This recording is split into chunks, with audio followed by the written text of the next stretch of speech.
Hello and welcome to the Rising Coaches podcast. I'm your host, Bryan Bender, and today's episode is brought to you in part by Dr. Dish. Dr. Dish is by far the best shooting machine on the market. And if you want a discount off a new machine, please mention Rising Coaches today to save up to $300. For more information, visit drdishbasketball.com or visit one of their social media platforms at Dr. Dish B Ball. Also, if you're not already a member and interested in joining the largest coaching tree in basketball, visit risingcoaches.com to sign up today. You'll build genuine relationships with other coaches, have access to amazing content that will allow you to develop your craft, expand your network, and see job opportunities on our member site that don't get posted anywhere else. For more information, please visit risingcoaches.com. All right, today's special guest, Coach Travis Ford from St. Louis University. How you doing today, Coach? Doing great, Brian. Appreciate you having me on. Thank you. Yeah, thanks for being here, and thanks for speaking to on our podcast today. And you guys are going on a little trip here coming up, correct? We are. It seems like everybody's taking one this summer. I guess everybody's kind of been on pause with COVID over the last couple of summers, but we're going to head over to Madrid for about 3 days, and then Florence, Italy for 3, and then end up in Rome for 4 days. So be about a 10-day trip, and we're really looking forward to it. Yeah, that's awesome. You got a new group that's come in, or a pretty established group, or how are we looking? Well, we have a split. We have about 6 extreme veteran guys. All of them have been in the program at least 3 years or more, and then we have 6 newcomers. So it's a really good split. The 6 returners are guys that are basically been starters, players within our program, and the 6 new guys, 4 of them are freshmen. One's a junior college transfer, and actually 2 of them are fifth year guys that are grad transfers. So really, I like our mix of our team. We know, the veterans are going to be the guy that play the most minutes, as well as the fifth year guys. The freshmen totally understand their role, and they're going to hopefully take advantage of being able to learn from some of these older guys. Definitely. Well, that sounds like a fun trip that you guys are about to go on, and excited for you guys to be able to do that. I'm sure you enjoyed the extra practices and such that you got throughout the summer too. It makes the calendar go a little bit shorter too. Longer season, but also a good thing, especially with a new and mixed group, being able to do that opportunity. But you've been a head coach for a while now. Give us a long time. Yeah, I think 45 years. What I was looking up, that may or may not be correct, but give us a little rundown, your basketball journey from when you started playing to kind of where you are now, and maybe speak on an experience or two throughout that, journey that you've been on. Yeah, I grew up in a basketball family. My dad was obviously a college player, and then went on to be a high school coach, and he got out of it before I got up to play. I never really played for him in high school or anything like that. My mom was actually even a high school coach for a couple of years. But I've been around basketball my whole life. It's pretty much all I've known. Played it my whole life. Went to every basketball camp I could think of in the summertime. Pretty much every single week I was at a camp, and obviously started playing at a very, very young age. And my dad taught me the game of basketball from the beginning. Taught me the fundamentals of it. He never let me shoot as a young player. Never let me shoot on any goal above 8 feet until I was probably about in 6th grade, just because he wanted me to work on my form and things like that. Started playing varsity basketball at a very young age. Was on the varsity team at my local high school in 8th grade. Started from my freshman year on at a really big high school, one of the top high school programs in Kentucky. Experienced a lot of success in high school, winning wise. Won a ton of games and played for a great high school coach who really taught me a lot, in Don Parson. He was really hard on me, really, really hard on me, which I think was good for me at that age. Even when I was considered one of the better players in the state of Kentucky, he was still, very hard on me, and gave me a lot of freedom, but really taught me a lot.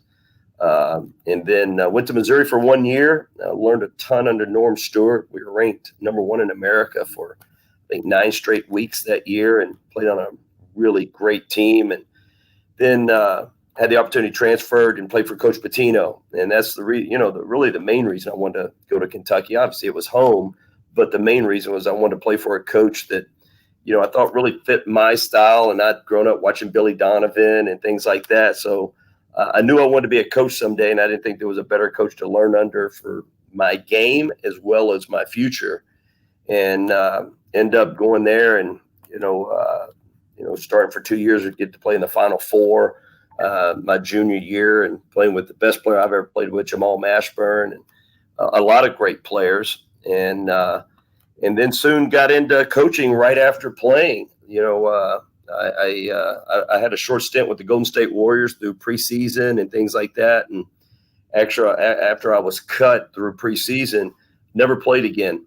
I had a lot of offers to go overseas, things like that, but wanted to go ahead and get into coaching, and kind of got into it the unorthodox way. I jumped in as a college head coach. Was really never an assistant. Became the head coach at Campbellsville University at the age of 26, and had no clue at all what I was doing or getting into. And I got very fortunate. And still, I say it all the time, I would never be where I'm at or had the coaching career that I have if it wasn't probably for a guy named Keith Atkins. And Keith was a guy, he was, when I took the Campbellsville University job, he was an assistant coach at UNC Wilmington, and a full-time assistant. And he actually came to be with me at Campbellsville University in NAIA school. And it was just he and I, and we had one GA. We were the strength coaches. We drove the vans. We did a little bit of everything, but he taught me a lot. He'd been in the coaching for a little bit, and kind of showed me the ropes, and was extremely valuable to me, extremely valuable. Like I said, I would have never done anything if it wasn't for him joining me at Campbellsville and teaching me kind of how programs are ran and kind of the ropes. And we had 3 very highly successful years at Campbellsville University, and then went on to Eastern Kentucky, first Division I job at, I guess, age 29 or whatever it was. And Jeff Long, one of the great athletic directors, trusted me and hired me at Eastern Kentucky. And, I had a lot of people tell me not to do it. I had way more people telling me don't take the job, because I think the last 4 or 5 coaches had been fired from Eastern Kentucky, and everybody's telling me don't do it. It's a graveyard job. Don't take it. But I saw, beautiful campus, 15 miles from Lexington, Kentucky, obviously where I went to school. Beautiful campus. Jeff Long was a great athletic director. I saw all the reasons we could be successful rather than all the reasons we couldn't, and took over a really difficult situation. I think the year before I took over, 2 years prior before I took over, they won 3 games. And the year before I took over, they won 6 games total. And took over. Loved living in Richmond, Kentucky. Still have some of my best friends in life, Mike and Beth Rice, and that I met there. And in year 5, we won the league and went to the NCAA tournament, and went from there to UMass. And, it was interesting. I've never spent much time in the Northeast. Obviously, visited there, different things. But, when I took the UMass job, everybody in kind of my camp was like, what in the world are you doing? Why are you going to UMass? And everybody at UMass was like, why in the heck are you hiring Travis Ford, who's in Kentucky? Nobody thought any of this made sense. And obviously I knew a lot about UMass. That's where Coach Pitino played college basketball. So I knew a lot about that. Dr. J had played there, and they'd had success under Coach Calipari and things like that. But for me, the reason I wanted to do it, I needed to get out of my comfort zone. I thought for me to become the coach I wanted to become, I needed to get out of Kentucky. I played in Kentucky. My first 2 coaching jobs were in Kentucky. I was from Kentucky. I needed to, broaden my horizons a little bit and get out and develop new recruiting relationships and really take a chance and get out of my comfort zone. And that is as much out of your comfort zone as you could probably get going from Kentucky to Amherst, Massachusetts. But absolutely end up loving living there. Again, still have great relationships with a lot of people there. In year 3, we go to the finals of the NIT. We won the league, or tried to win the league my second year there, go to the finals of the NIT my 3rd year there, and had a lot of other opportunities to leave and go to different places. but turn a lot of those down. But when Oklahoma State called, I thought that was a unique opportunity, and decided to, take that, and was there at Oklahoma State for 8 years. Spent 8 years in Stillwater and loved it. My kids were mostly raised through that Stillwater, Oklahoma, time. My 8 years there. And then after 8 years, ended up over here at St. Louis University, which is I absolutely love it here. My kids would call this home now. They all went to high school through these years here at St. Louis. They're all headed to college right now. My youngest is going to be a freshman now, so they all got to go through high school through their St. Louis years. And I just love the environment that I get to come to work in every day. I love Chris Mayhew, the athletic director I work for. The president, Fred Pastello, has been incredible. The support we get here is off the chart. Just a really fun work environment. I love living in St. Louis. So that's kind of been my journey to right now.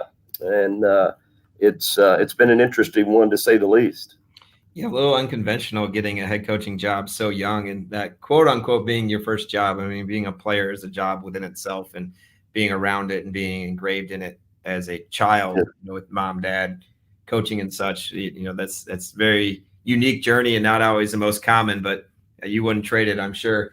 You've never been, you essence have an AD or, a president, but you've always been kind of your own boss. How have you kind of found a way to evolve and, kind of help yourself become a better leader for your assistant coaches? Because if you haven't been an assistant, how have you kind of, with that?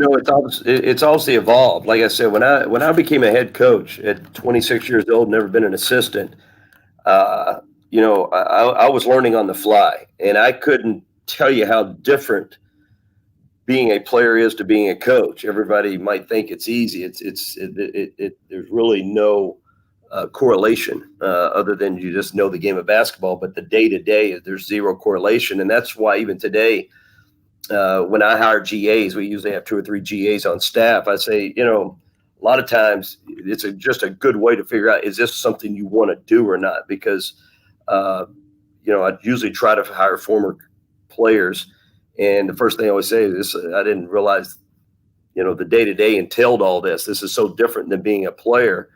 And that's when I got into it as a head coach.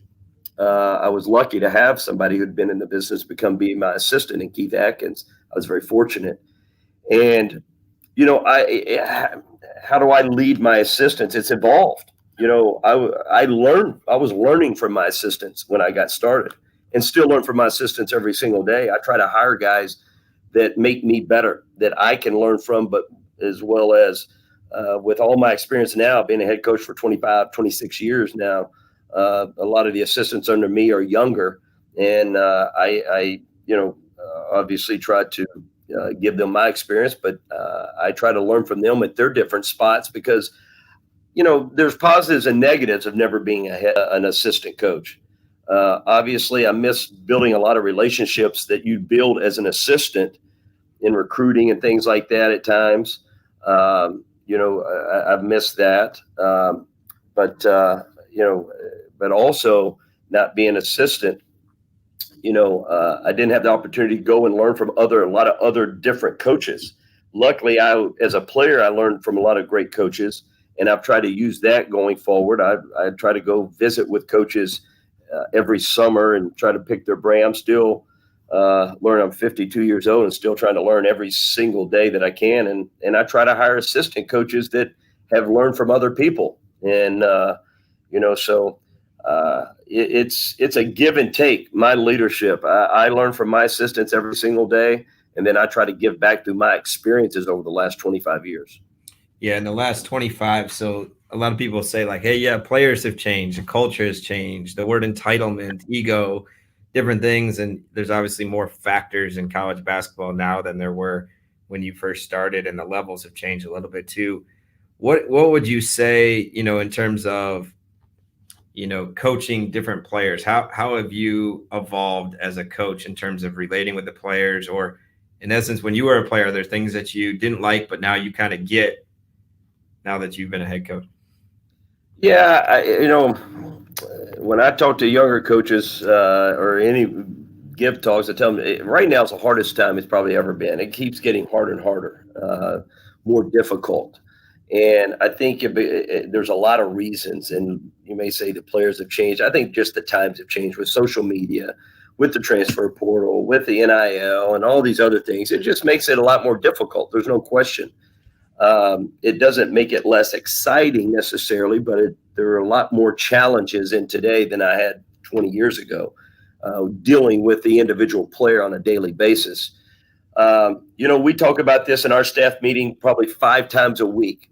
We don't change. Our job at the end of the day, when a young man comes to play for us here at St. Louis University, who have ever played for me, my job is to prepare them to leave here. That's my ultimate job. And along the way, yes, win basketball games.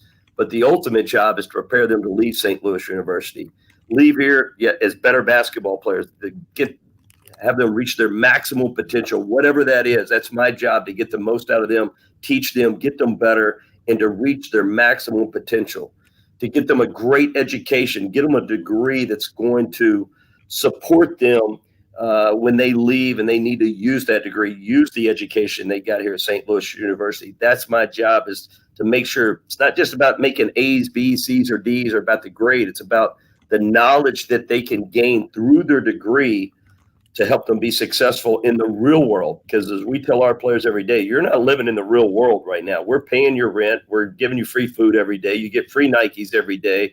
You're traveling on private jets. You're staying in Hyatts and Marriotts every single night. This is not real. But our job is to prepare them for the real world as basketball players, a good degree, help them become husbands and fathers. At the end of the day, that's our job. And, and it would be easy because of the transfer portals and those type things, to take it easier on your guys. Maybe not be as big a disciplinarian as you need to be because you're afraid somebody might leave. That's not us. That's not what we're doing. We give them love every single day. Sometimes it's tough love. Sometimes it's a big hug. Sometimes it's a smile. Sometimes it's, you got to discipline them. And I think players appreciate that at times. But we're not going to change. Our job is to be fair to every individual, give them the best experience that we can here at St. Louis University. And at the end of the day, if a player decides this is not for them, as long as we can look ourselves in the mirror as a coaching staff and say, hey, we've treated them fairly. We've done everything we could to give them a great experience. We've been there for them on a daily basis. We show up every day at 7 a.m. and we stay until 10, 11 o'clock at night. As long as we can look ourselves in the mirror and say that we've done that and we're doing everything we can to help prepare them, we're not changing. And, so from that standpoint, I've done that for 25 years. I am a demanding coach, no question about it. That hasn't changed. But my players also know that I love them every single day. We're going to give them everything they need to be successful on and off the court. If that's not good enough, some kid, I've had players leave, no question, because of playing time or whatever it may be. But we can look ourselves in the mirror and say we've done everything we can to give them a great experience. Yeah, with that. So a lot of times core values are tied in with leadership and different things. What are the core values of, not only your program, but probably yourself as well? And then what do you do to try and make it, tangible when sometimes they're just words? Like, how do you kind of live what you just spoke on? Yeah, we call we're Team Blue here, and that's what we go by. That's what everybody calls us. You go look on Twitters and everything. Team Blue is kind of the name that we go by here. Besides Billikens, we're definitely Billikens, but we're Team Blue because Team Blue has a culture behind it, and obviously the word culture is used a lot lately. But we have our values under Team Blue, and we try to live them, but we talk about them a lot every single day to remind our players. It's in our locker room. It's in everywhere that we go, and it's something that we try to strive through. And it begins with brotherhood, and some people may call it family. Some people call it unity. We call it brotherhood, and that's looking out for each other and being connected as a family and developing relationships that we can tell each other that we love each other over time, and understand what that means. Another value of ours is accountability, showing up every day, holding yourself accountable first so you can hold others accountable. And as you develop as a leader, and we're trying to develop leaders within our program, but first, especially as young players, we tell them just worry about yourself. Learn what it means to be accountable every day academically, training-wise, family-wise, and then you will develop into a leader, because you got to first be able to hold yourself accountable in order to hold others accountable. So accountability is a big part of our values. A third one is social equality. We spend a lot of time of talking about how we want to treat each other, and how we want to act if we see somebody that's not being treated correctly. And we talk a lot about, social injustices that are going on in this world, and what can we do about it, and how do we want to represent ourselves so other people see us as people that, hey, we want them to be like us, that we treat everyone equal, that we don't believe in racism, that everybody gets treated the right way and equal. That's a big part of it. Another big part of ours is toughness. We want to be tough mentally and physically in everything we do, because life isn't roses. There's going to be a lot of adversity. And how do we handle that with mental toughness as well as physical toughness on the court? But yeah, there's values that we talk about every single day through Team Blue. And it's really important to us. Is there anything specific that you do to technically make it like tangible or touch it or grade it? It's one thing to live it and modeling the way. It's another thing to speak on it or have something in your locker room, and the stuff that you do specifically, maybe more so with accountability and toughness part than the other two. But where would you say you kind of do some things that may be unique or different or uncommon that kind of grade or kind of hold them accountable in a way within those core values? Yeah, there's not much. We don't do much to grade, but we do hold them accountable to it. We hold them accountable to being of accountability, and talking to them each day about, about what it means to be accountable. If someone's not being accountable on a daily basis, we let them know. And a lot of times we let them know in front of their brothers. But if you're doing something that goes above and beyond accountability, we're going to let them know that as well. I think one thing I've found over a little bit of time, I think, it's one thing to bring a young man into your office and tell them what a great job they're doing, but they love to hear it in front of their brothers, in front of their teammates. But it goes both ways. And they don't like being called out in front of their teammates, but they love being praised in front of their brothers. So we do both. Hopefully the positivity and highly outweighs the negative time we have to do it. But it's more of talking about it in front of them more than it is grading, and letting them know where they stand when it becomes being accountable. Where do they stand when it comes to toughness? Where do they stand? And, that I think that's more important than actually maybe grading someone. Yeah, makes sense. Yeah, that's all important things, and I think that you're doing a great job with that.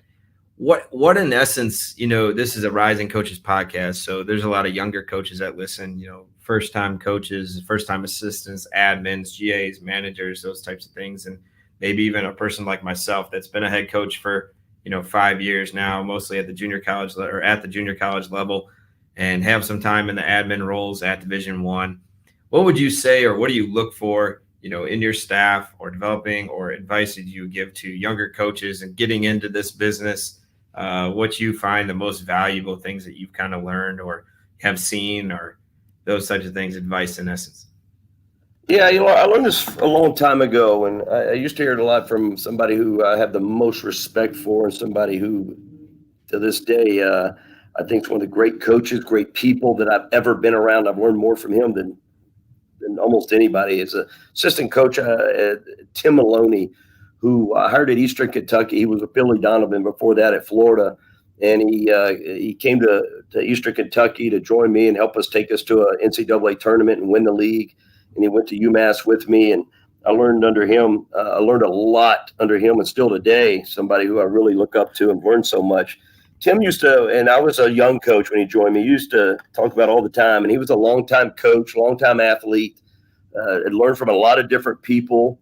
But he used to say, coaching, what we do, especially at the college level, what we do, and I tell young coaches this all the time: don't get into coaching because you think it's fun, because what we do is not necessarily fun. It's very rewarding. And Coach Maloney used to always say that. A lot of young guys get into coaching because they just like basketball. Well, you're going to need a lot more than that in order to be successful here at the college level, because what we deal with a lot of times on a daily basis is not fun. But seeing these young men succeed, seeing these young men get better, giving these young men opportunities that they never have is very, very rewarding. So what we do is rewarding, not necessarily always fun.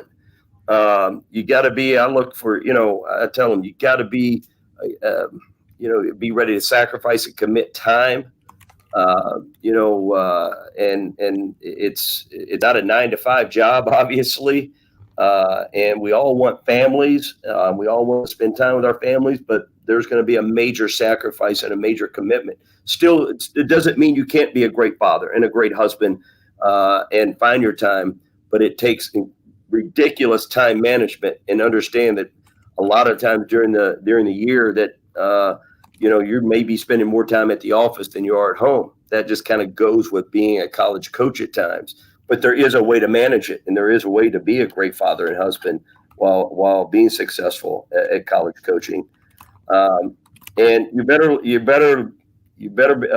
be able to handle adversity, because there's a lot of adversity that goes into coaching. And I'm not talking about just wins and losses. I'm talking about on a daily basis of, dealing with young men and all the issues that can go wrong with young men that are 18, 19, 20, 21-year-old young men. There's a lot of challenges that go with it. And as I tell young coaches, probably the least thing I do is coach on the court. It's probably the least thing that I do. I'm dealing with academics. I'm dealing with recruiting. I'm dealing with fundraising. I'm dealing with you name it. So don't get into it just because you want to X and O it all the time. And hey, I love it more than anybody. Everybody who's been around me knows I can X and O all day long. But I usually have to do it in my spare time. So get into coaching because you love young men. You want to see them succeed. You want to see the rewards that come their way with degrees and maximizing their potential on the court.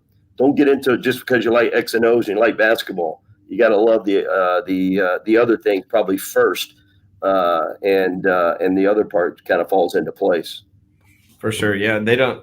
When you become a head coach, the decisions that come across your desk every day and the things that you got to make, it's one of those challenges all the time. And we've said it a couple of times on the podcast is, sometimes this business is not the greatest, but the profession itself is. Sacrifice equals reward. Adversity. Good way to put it. Yeah, it is.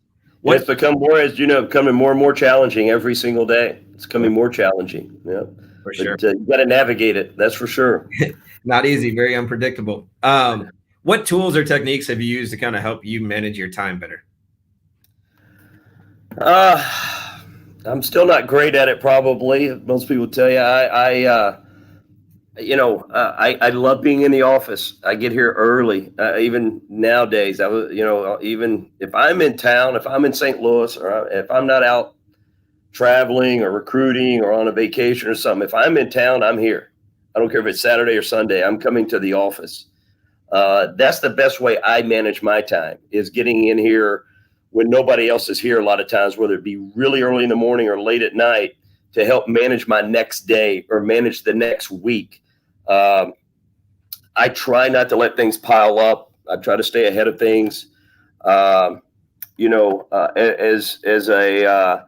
a young coach way back when, I tried to handle everything. Now I do a much better job of delegating through my assistants, giving them tons of responsibility, giving them a lot of freedom to do what they need to do to help our program be successful. But yeah, I'm a worker, and as long as I've been doing this, I still love coming to the office every day.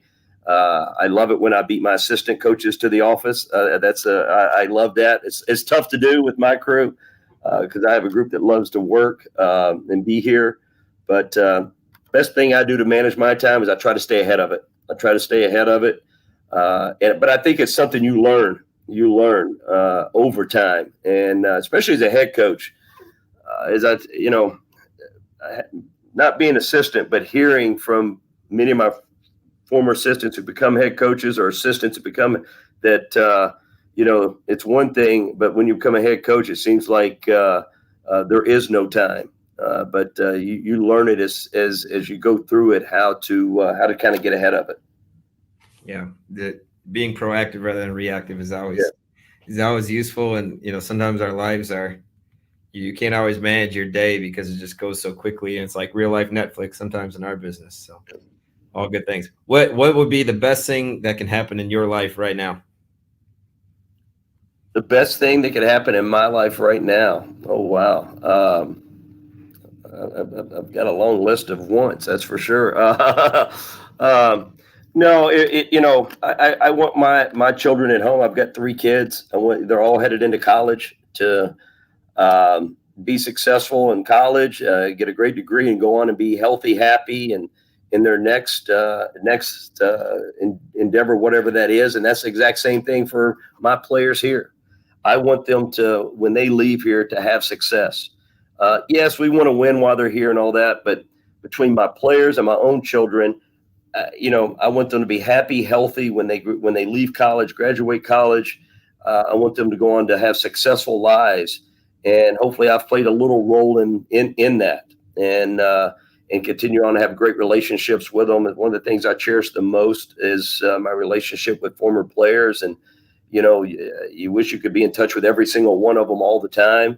But there's still a ton of them that I've coached that I talk to on a daily basis and still call for advice, which means a lot to me. And I enjoy giving advice and helping them in any way that I can. But that's the thing I want most right now. And that's, as you get older, I think your priorities probably change a little bit. You'd asked me 10 or 12 years ago, I'd probably talk about national championships and going to Final Fours and all that. And that's all great. And I work my tail off every single day to try to accomplish that here. But, a lot's changed as I got over how I recruit type young men that I recruit, what I look for in young men. And I just want success for the people that are around me. I want success for them more than I want it for myself. Awesome. Yeah, I appreciate that perspective. There are any questions or anything that I should have asked you that I haven't, or any advice you want to, give us a stab at a 24-hour challenge or something you think that we should be doing or taking action with? One thing, we just got through with our staff charge, where everybody gets together for a whole day and we kind of do team building type thing within the staff and things like that. But a question we talked about is, what would you told your younger self, or what do you do now better than I did maybe 10, 15, 20 years ago when I got in? And it goes back to the time management question a lot. It covers a lot of what we've talked about already. Is I do a much better job nowadays not worrying about the things I can't control. And we've had a lot of that with COVID over the last 2 years, of things that come at us on a daily basis. I used to worry about things and let things take up a lot of my time that I had no control over. And I think over the last 5, 6, 7 years, I've gotten much better at, I don't spend much time on things I can't control. I don't, whether it be on a daily basis. And it goes back to the transfer portal. If a young man comes in and says, "Hey, coach, I'm thinking about leaving," if I think this is the right place for them, I'm going to do everything I can to talk to them on why. If they still don't, I'm not going to spend much time. I got to be able to say I've done everything I could to give this young man a great experience, and be able to look myself in the mirror and say, "Hey, I can't. I'm not going to spend a lot of time on that. We got to move forward, whether whatever it may be. Not spending too much time on things I can't control." And we've had a lot of that with COVID. A lot of that. Yeah, controlling the controllables. And yeah, there's if you know who you are and your standards seem very high, and you have an identity of who you are as a coach, if it's not a fit, it's not a fit. There's no sense. Yeah, It used to worry me, like if a kid was injured or we were out of practice, we had 2 or 3 guys out of practice, and we only got 8 or 9. That's happened a ton in my career where you have 8 or 9. I used to just panic on what are we going to do at practice, and I'd spend more time worrying about it rather than figure out what I'm going to do with those 8 or 9. And I've gotten much better at that. Injuries, things like that, it is part of it. There's a lot of things that are just part of what we do on a daily basis, and I don't spend a lot of time worrying about things I can't control. Yep, that's awesome, and I'm sure it's giving you a lot more peace as well in terms of who you are and what you're doing every day, and continue. It does, and it helps with the time management, as we talked about. It's a big part of it. Awesome. Well, any last advice, rising coaches? Any other things about our organization or anything else you could share with our? No, we touched on it. It's a very challenging time for college coaches and coaches in general. It doesn't matter. There all kinds of challenges. It seems to be getting more challenging by the time, but it's still a very rewarding profession, as we mentioned. Very rewarding profession to be around these young men every day and see them getting better off the court, getting degrees, getting better on the court. Those things have never changed. It's a little bit more challenging than it's ever been. You got to spend a little bit more time with them individually and develop those relationships off the court first before you get on the court. That's essential nowadays. In order to push a young man nowadays to their limits and get the most out of them every day, you better have a great relationship with them off the court first, because it's tougher than it's ever been. Well, I appreciate your time. I know you're busy, and get back to you got your next thing coming up. Enjoy your trip to Europe, and best of luck this season. Hey, appreciate it very much. Thanks a lot. Thank you.